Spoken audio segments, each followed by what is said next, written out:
Does anyone remember online passes? I'm guessing the answer for most people is most likely going to be no, so let me explain. The online pass was a form of video game monetization that was popular during the mid and early 2010s, and it was created specifically to discourage players from buying pre-owned games. For you see, since the dawn of time, big companies like video game publishers have really hated the idea of you owning the things that you purchased. So a proposal was made. What if consumers who bought a video game would be required to activate a one-time use code to be able to access the online functionality of said game? Now you might be thinking to yourself, wait a second, there's so many things that could go wrong with this. Like, what if I buy a new game and the code does not work? What if my sibling wants to play on the same console but on a different account? Or maybe you thought of something very obvious to most people but not multi-billion-dollar companies. And that would be, what if the average consumer does not know what an online pass even is? Now you might have noticed with my change of tone, this is where my personal bias comes into play heavily. Because tragically, as I stand before you here today, I too was a victim of the online pass. Well, you see, once upon a time I played a demo for a game called Kingdoms of Amalur Reckoning, and after playing it, I knew I had to have the full game. So after months of waiting and being the perfect child for my dearest mother, I finally had an opening. And that's when I struck. She quickly put together my intentions, but by then it was already too late. The game was mine.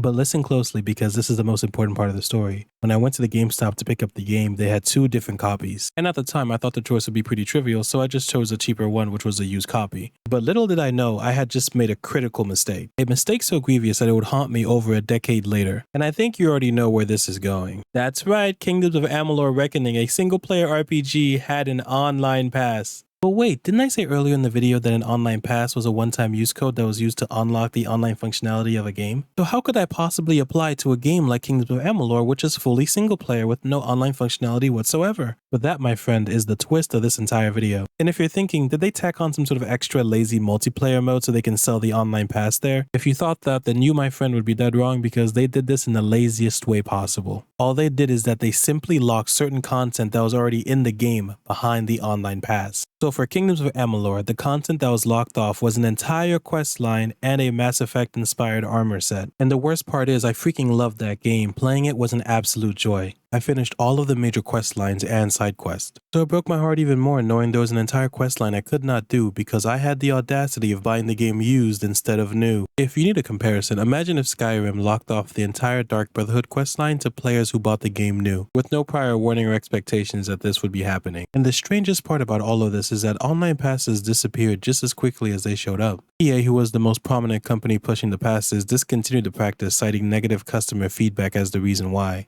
But honestly, I'm skeptical because I'm 100% sure EA did receive a lot of negative feedback for the online pass system. However, I am 100% certain that they received more negative feedback for, let me see here, alright, loot boxes, barely functioning live service games, the handling of their sports titles, and so much more. I mean, since we're already here, why not go a little bit further? I'm sure they got negative feedback for, let's say, their purchase and subsequent closures of many beloved game studios such as Black Box, Visceral Games, and Pandemic Studios. We also can't forget about the negative feedback for the Sims series and their overpriced DLCs. But the thing I want you to keep in mind is that EA did not improve or change from any of the negative feedback from the things I listed up above. For instance, when Star Wars Battlefront 2 was revealed to have a full loot box progression system, the entire internet united to mock EA and say no to all of that nonsense. And funny enough, EA did change that system. The feedback seemed to have worked. But why did that work when negative feedback from Madden and FIFA players fall on deaf ears? And I think the answer is very simple. EA just had way more to lose when it came to Battlefront 2 because it has the Star Wars name attached to it. They simply couldn't run the risk of damaging the Star Wars brand name and pissing off Disney. And the fanbase for the game was not as tested as the Madden or FIFA fanbase. They didn't know for sure if the negative press would lead to a decline in sales. So they bit the bullet and removed it, while games like Madden and FIFA still have the same negative feedback as always, but there will never be a change. EA already knows that their sports and Sims fans will buy their product no matter what. Which leads me to believe that EA did not stop the online pass practice because of negative feedback. They stopped the practice because it wasn't making them as much money as they wanted it to.